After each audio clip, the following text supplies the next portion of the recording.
네, 반갑습니다. 오늘 말씀의 제목은 하나님 안에 있는 부모와 자녀라는 말씀의 제목을 가지고 함께 은혜를 나누겠습니다. 제가 시 하나 읽어드릴게요. 별 하나의 추억과 별 하나의 사랑과 별 하나의 쓸쓸함과 별 하나의 동경과 별 하나의 시와 별 하나의 어머니. 윤동주 시인의 별 해는 밤이라는 시입니다. 아름다운 시죠? 별 하나의 어머니와의 추억, 또 어머니의 사랑, 별 하나의 어머니가 없는 쓸쓸함, 어머니를 그리워하는 동경을 담고 또 어머니를 기리는 그런 마음을 담은 시입니다. 남자분들 대부분 군대에 갔다 오셨죠? 제가 군가 하나 해볼게요. 군가 하나 해볼 테니까는 아시는 분들은 따라해 주세요. 비와 땀이 스며 있는 이곳이 전능선에 쏟아지는 별빛은 어머님의 고운 눈길 전우여 이 몸 바쳐 동일이 된다면 사나이 한 목숨 무엇이 두려우랴. 아시죠? 네. 남자분들은 옛날에 군대 가셔서 그냥 엄마, 어머니 그럼 벌써 하늘을 쳐다보고 눈물을 감추러 애를 썼습니다.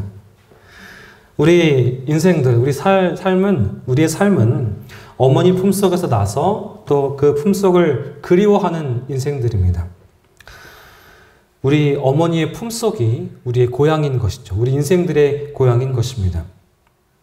우리 어머니의 사랑을 통해서 우리는 하나님께로 다시 한번 나아갈 수 있습니다.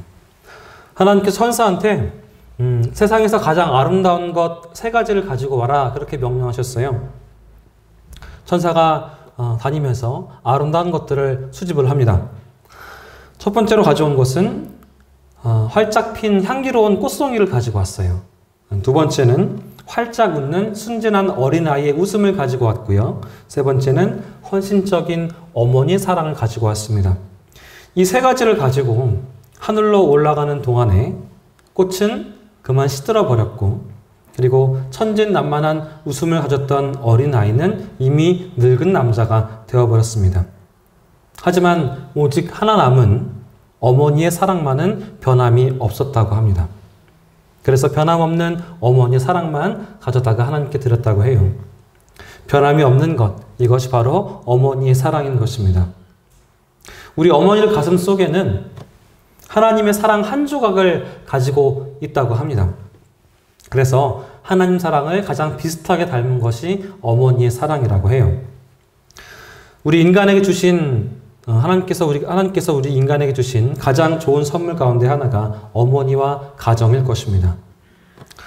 사람들은 세상에서 경쟁하고 또 힘든 일을 겪고 그로 인해서 피곤한 육신을 이끌고 가정으로 돌아갑니다. 가정이 휴식처이고 안식처이기 때문입니다. 또 용기를 주는 곳이기 때문에, 쉴 수 있는 곳이기 때문에 가정으로 돌아갑니다. 또한 인생에서 패배하고 쓰라린 아픔을 겪었을 때 누구에게 가나요? 부모님에게 가지요. 엄마, 아빠, 내가 이렇게 힘들었어. 나 좀 위로해줘 하면서 어머니, 아버지에게 가서 위로받고 싶어 하는 것은 아이나 청년이나 또 장년들이나 마찬가지일 것입니다. 부모님은 언제나 따뜻한 손길로 아픔과 고통을 어루만져 주시고 위로해 주십니다. 우리가 왜 그렇게 가정을 그리워하고 또 부모님을 그리워할까요? 왜냐하면 가정이 또 부모님이 우리가 태어난 곳이고 또 길러주신 곳이고 자란 곳이기 때문입니다. 부모님의 사랑 속에서 우리의 생명이 이 땅에 태어나죠. 또 부모는 그 어린 생명에게 희망을 걸고 살아갑니다. 훌륭하고 좋은 자녀가 되길 바라죠. 그리고 그 어린 생명을 정성을 다해서 기릅니다. 그 기르는 가운데에는 철저한 자기 희생이 있습니다. 원래 우리 인간 사회는 주고받는 것이 기본 법칙입니다. 관계하는 데 있어서 기본적인 법칙이에요. 만약에 주고받는 것의 균형이 깨어지면 친구들 사이의 우정도 깨어지고 또 연인 간의 사랑도 깨어집니다. 부부간의 사랑도 어쩌면 금이 가기 쉬울 것입니다. 하지만 부모님의 사랑은 이러한 이해관계를 넘어섭니다. 비즈니스가 아니에요. 네가 나한테 무엇을 해주면 내가 사랑해 줄게 라고 말하지 않습니다. 아무것도 해주지 않아도 사랑해줘요. 네가 반에서 1등하면 사랑해 줄게? 절대 그렇지 않죠. 물론 속상할 수는 있겠지만 사랑은 변함이 없습니다. 나에게 맛있는 요리를 해주면 널 사랑해 줄게 하지 않습니다. 사람들의 사랑은 쉽게 말라버리지만 어머니의 사랑은 쉽게 마르지 않습니다. 어머니의 사랑의 샘은 퍼도 마르지 않는 그런 샘물입니다. 그렇기 때문에 모든 어머니는 부요하다고 말할 수 있습니다. 돈이 없고 가난하다고 할지라도 사랑에 있어서 가난한 어머니는 없을 것입니다. 그렇기 때문에 모든 어머니는 아름답습니다. 예수님께서 자신을 마르지 않는 영원한 샘이라고 표현하신 것처럼 어머니 역시도 영원히 솟는 샘인 것입니다. 어머니의 사랑은 포기가 없죠.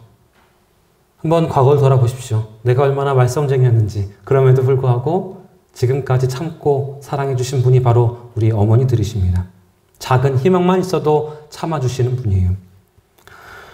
어머니가 주시는 사랑은 계산적이지 않습니다. 왜 그럴까요?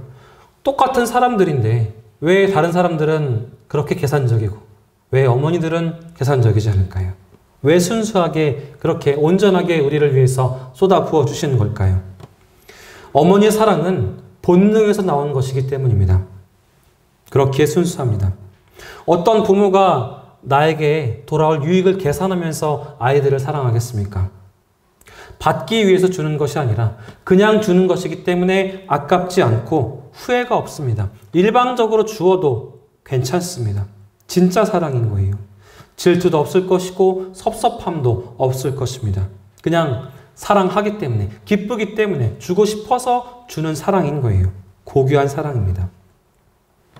우리의 몸은 밥도 먹고 나물도 먹고 고기도 먹고 그래서 자랐겠지만 우리 정신과 인격은 부모님의 사랑을 먹고 자란 것입니다.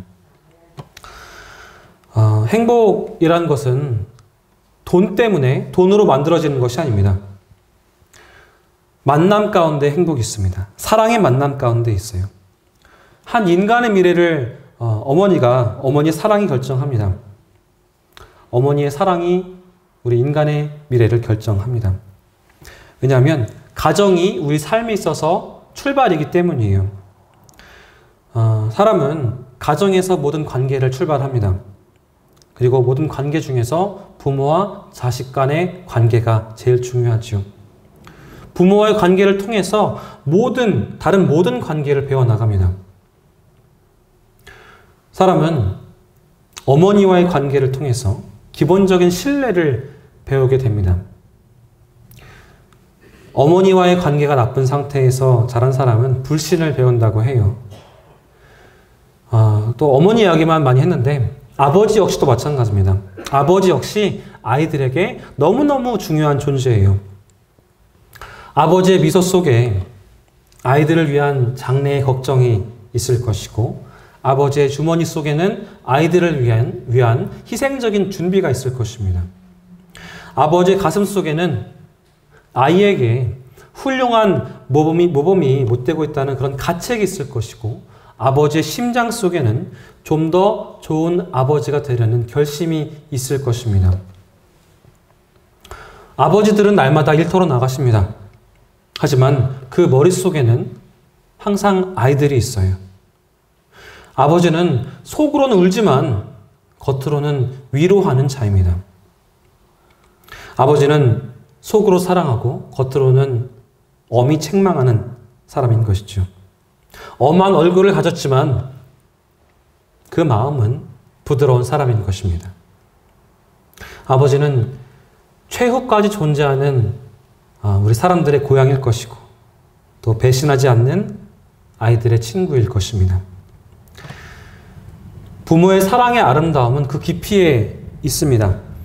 사랑의 깊이란 것은 다른 사람을 위해서 고통을 대신 당하는 사랑을 말합니다.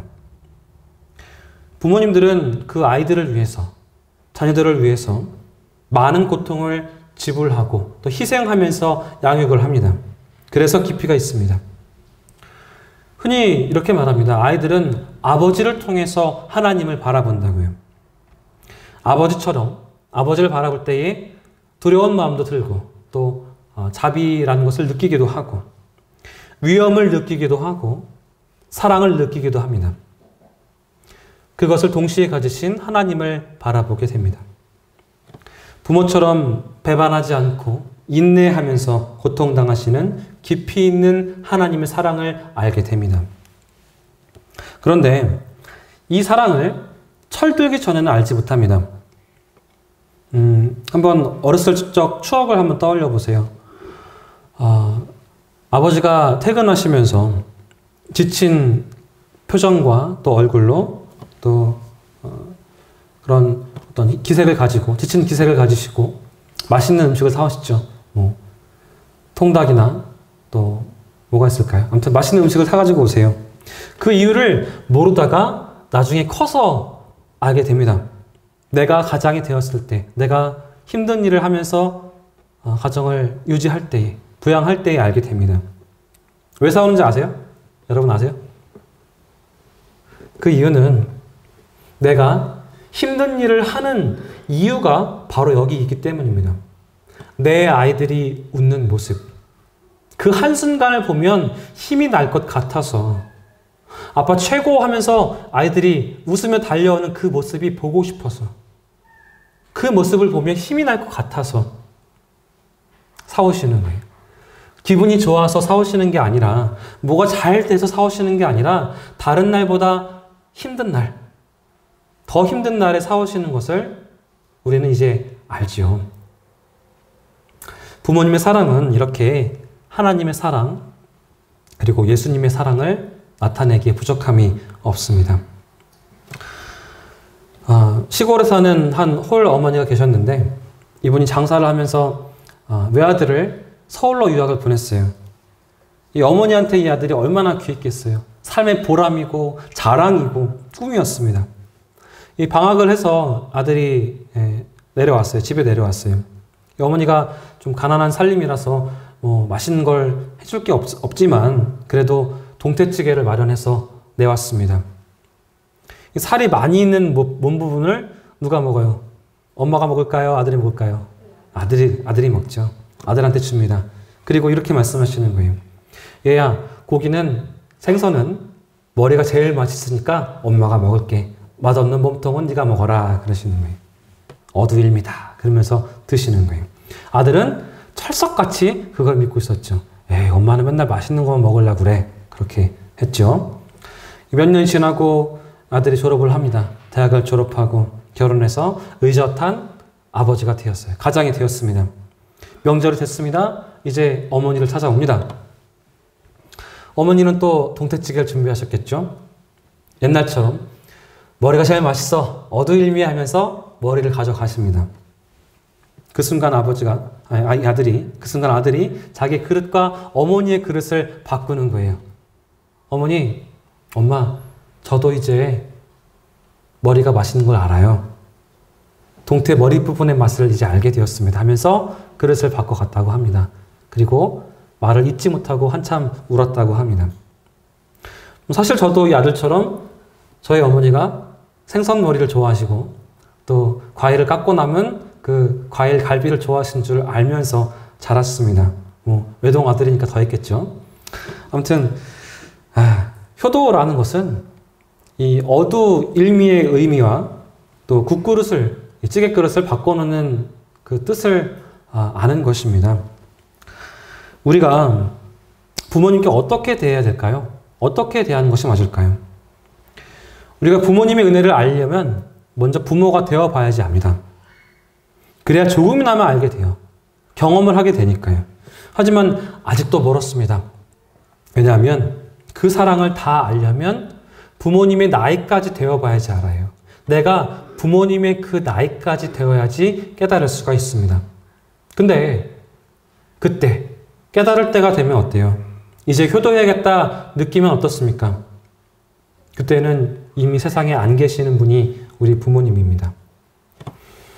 우리는 사랑을 많이 받고 자랍니다. 근데 내가 알고 받을 때보다 모르고 받을 때가 더 많습니다. 갓 태어난 아기를 눕히고 또 기저귀를 갈아주고 젖을 먹이고 그 많은 고생을 하면서 애지중지 키우는데 그 힘든 일을 알아요? 몰라요? 기억하지 못합니다. 그 소중한 사랑, 그 희생을 알 수가 없어요.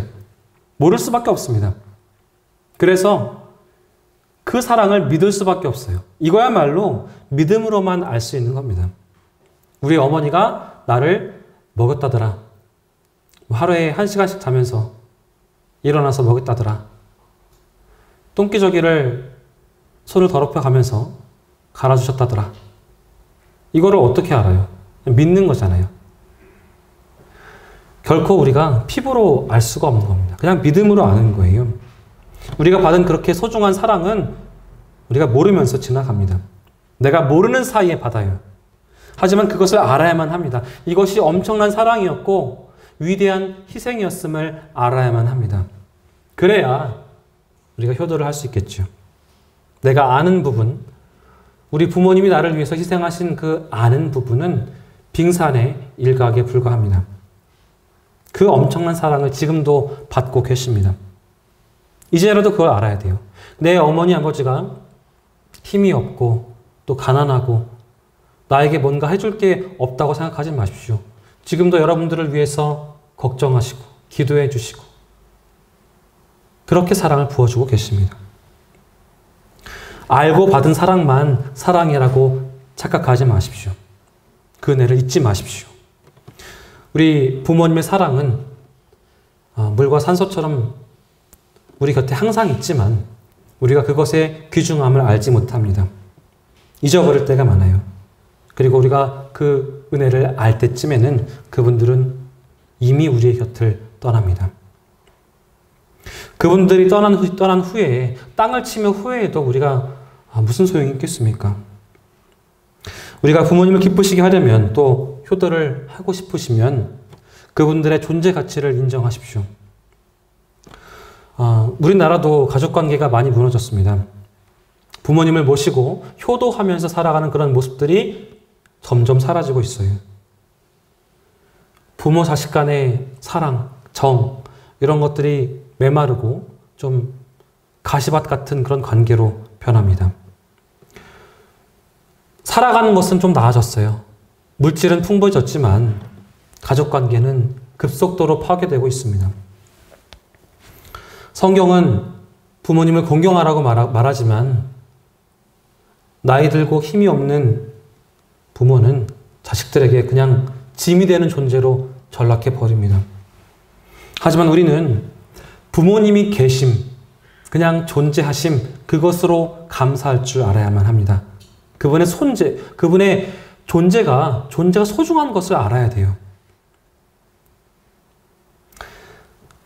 철이 들기 전에 우리는 그 사랑을 알지 못합니다. 슬픈 것은 우리가 철이 들 때에는 그분들은 안 계시다는 것이죠. 그래서 효도를 하지 못한다는 것, 그것이 너무 슬픈 것입니다. 제가 초상집에 간 적이 있어요. 제가 가르치던 학생인데 이 학생이 좀 비교적 어린 나이에 아버지를 여의게 되었습니다. 마음이 참 아팠는데요. 가서 힘들겠구나 그랬더니 이 친구가 하는 말이 이랬어요.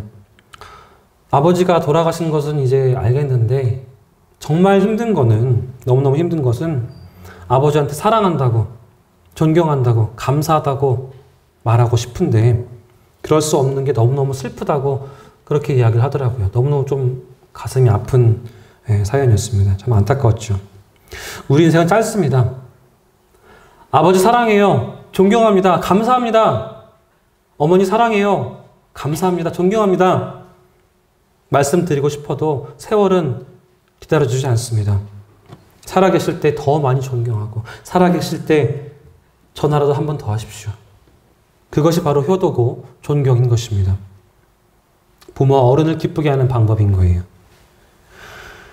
두 번째는 부모님께 순종해야만 합니다.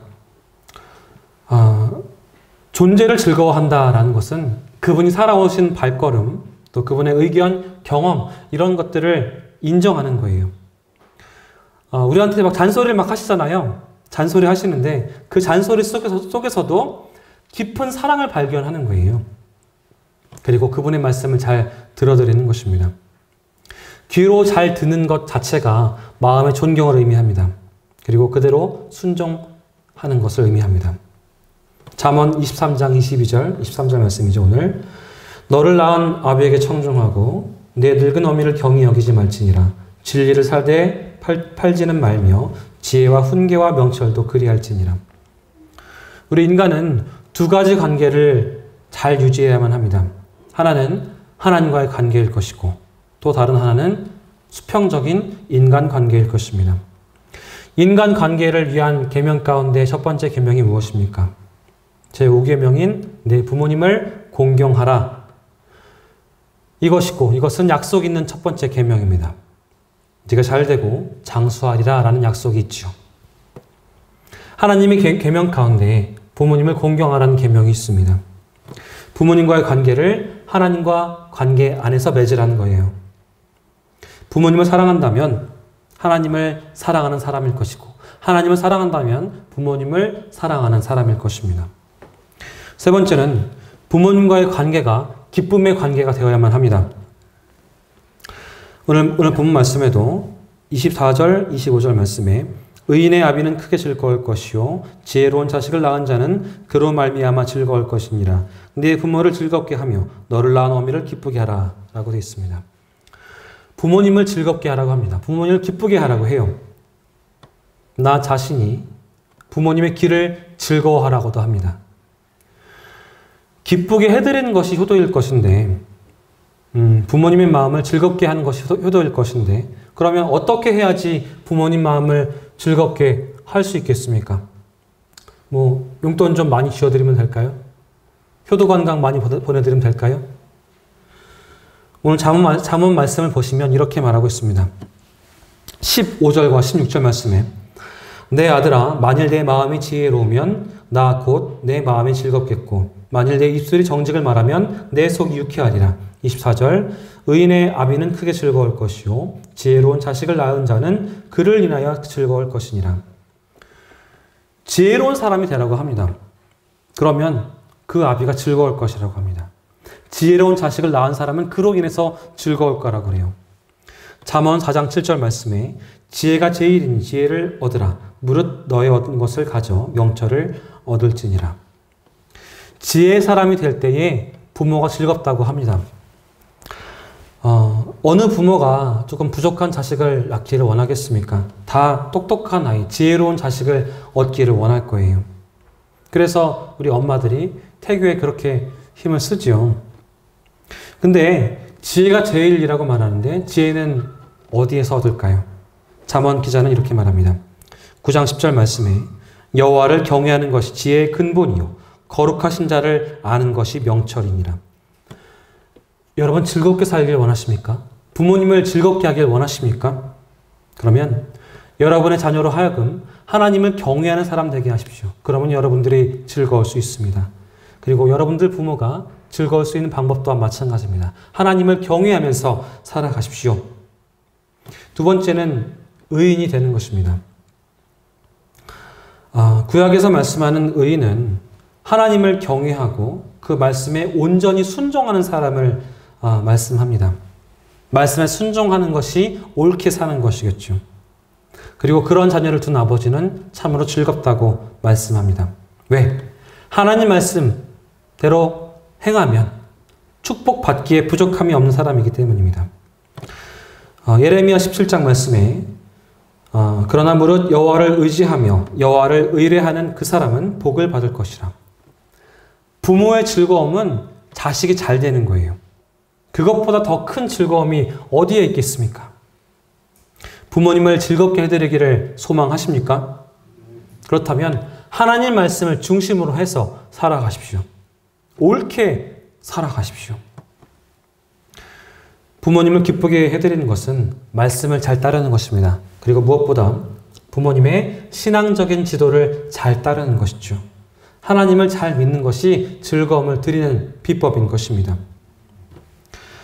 자식의 훌륭한 삶은 부모의 어떤 모든 고생들을 보상하는 최고의 기쁨인 것입니다.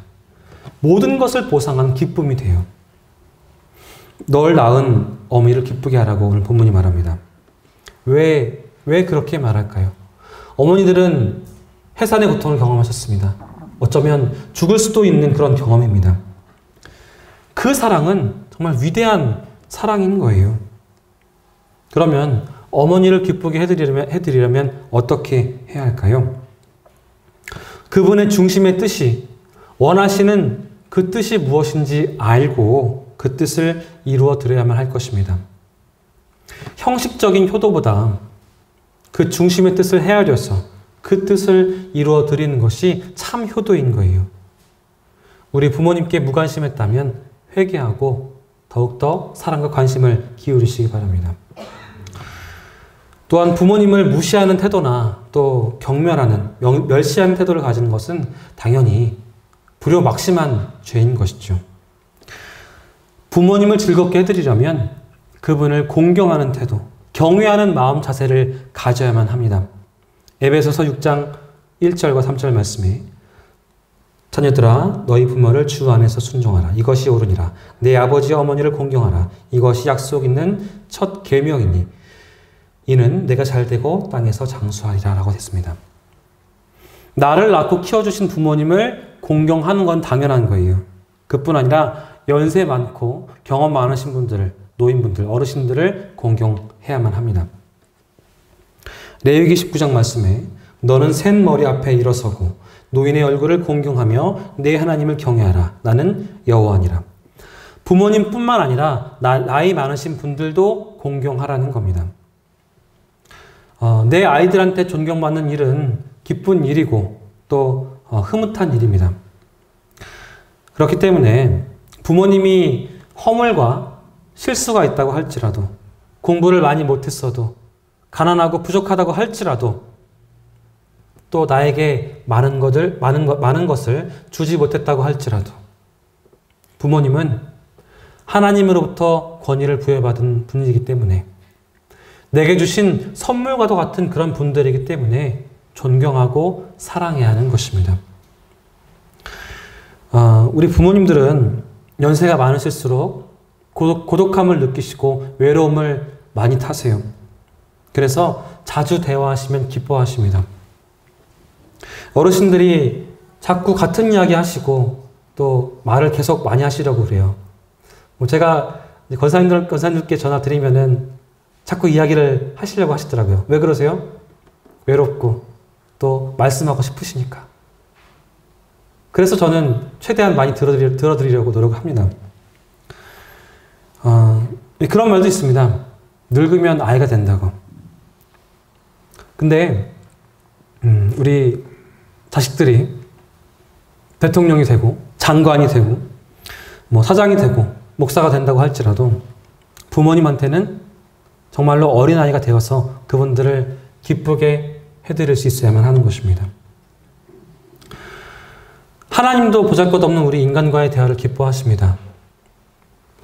이사야 말씀에 여호와께서 말씀하시되 오라 우리가 서로 변론하자. 너희 죄가 주홍 같을지라도 눈과 같이 휘어질 것이요 진홍같이 붉을지라도 양털같이 되리라. 정말 보잘것없는 죄인이라고 할지라도 대화하는 것을 기뻐하시는 거예요. 할 수 있는 대로 내 마음을 털어놓고 기도를 드리는 것, 하나님께 말씀드리는 것, 의논하는 것을 기뻐하십니다. 여러분들 바쁘시죠? 너무 바빠서 부모님께 전화도 못 드리고 또 대화할 기회가 없는 것이 사실입니다. 저도 그래요. 좀 이런 점들은 우리가 회개하고 노력해야 할 그런 부분입니다. 또한 우리는, 자식들은 부모님의 은혜에 대해서 감사를 드리고 또 칭찬해 드려야지 우리 부모님들의 마음이 기쁠 것입니다. 뭐 새삼스럽게 칭찬하라고 그러냐, 뭘 감사하라고 그러냐, 그렇게 생각하기 쉬운데요. 부모님의 은혜에 대해서 감사 표현하고 또 칭찬해 드리는 것, 장점을 칭찬해 드리는 것, 이러한 것들을 부모님들은 굉장히 기뻐하십니다. 하나님께 찬양하고 영광 돌리는 것, 그것 역시도 쉬운 말로 하면 하나님을 칭찬하고 기쁘게 해드리고 높여드리는 것이죠. 노아가 포도주에 취해서 하체를 드러냈을 때에 그런 실수를 했어도 그것을 들춰내고 비웃었던 함은 저주를 받았고 그 허물을 덮어드린 셈과 야벳은 축복을 받았습니다. 무서운 말씀 하나 읽어드릴까요? 잠언 30장 17절에 아비를 조롱하며 어미 순종하기를 싫어하는 자의 눈은 골짜기에 까마귀에게 쪼이고 독수리 새끼에게 먹히리라 라고 했습니다. 부모님의 은덕에 은혜에 감사하시고 훌륭한 점은 칭찬하시는 여러분들 되시기를 바랍니다. 주님께서 말씀하시기를 너의 보물이 있는 곳에 네 마음도 있다고 말씀하셨습니다. 물질이 가야 마음도 가는 것입니다. 명절에 이제 성묘를 가면 아름답게 치장된 산수를 볼 수가 있습니다. 그런데 그들이 부모님께서 살아계실 때 정말 잘했는지, 정말 효도를 잘했는지 한번 생각을 해봅니다. 돌아가신 다음에 내 처면을 위해서, 남들에게 보이기 위해서 소를 잡아서 제사를 드리는 것보다 살아계실 때의 소박한 반찬과 함께 부족하지만 작은 정성을 들여서 식사를 대접하는 것, 그것이 진정한 효도가 아니겠습니까? 최선을 다해서 부모님들을 기쁘게 해드리는 우리 칠금교회 성도님들 되었으면 좋겠습니다. 부모님을 즐겁게 해드리는, 기쁘게 해드리는 효자, 효녀 되시기를 주님의 이름으로 축원합니다. 이제 말씀 읽어드리고, 마지막으로 말씀 읽어드리고 기도하겠습니다.